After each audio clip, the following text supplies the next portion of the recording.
Kronologi perampok gasak perhiasan toko emas di Bangka Selatan, pecahkan etalase dan todongkan pistol.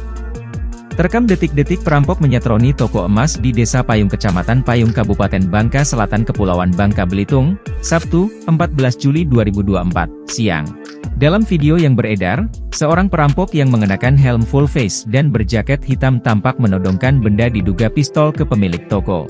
Ia kemudian lantas menggasak perhiasan di etalase toko setelah sebelumnya dipecahkan dengan palu. Pelaku lalu kabur meninggalkan toko emas tersebut bersama rekannya yang menunggu di sepeda motor.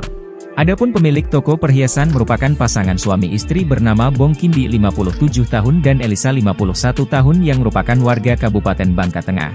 Keduanya disebutkan hanya terdiam ketakutan saat aksi perampokan berlangsung. Kapolsek Payung, Ibtu Marto Sudomo, mengatakan pelaku membawa kabur perhiasan berupa cincin, kalung, dan gelang emas. Kerugian dari korban ditaksir mencapai ratusan juta rupiah. Marto menduga jika pelaku sudah terlebih dahulu memantau kondisi toko emas itu. Ia menuturkan, polisi telah menggelar olah TKP dan mengamankan CCTV, pihaknya juga telah meminta keterangan dua saksi yang mengetahui perampokan toko emas tersebut. Terkait dengan senjata api yang dibawa pelaku, Marto menduga bahwa benda itu adalah pistol rakitan.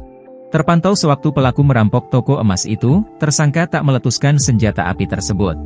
Saat ini kami telah mengantongi beberapa ciri-ciri pelaku berdasarkan rekaman CCTV, ungkap Marto. Berdasarkan hasil identifikasi, pelaku memakai helm full face warna putih, jaket hitam, celana panjang, dan sepatu putih. Sedangkan rekannya yang menunggu di motor mengenakan jaket jeans biru muda, kaos merah, celana panjang putih, helm putih, dan sepatu.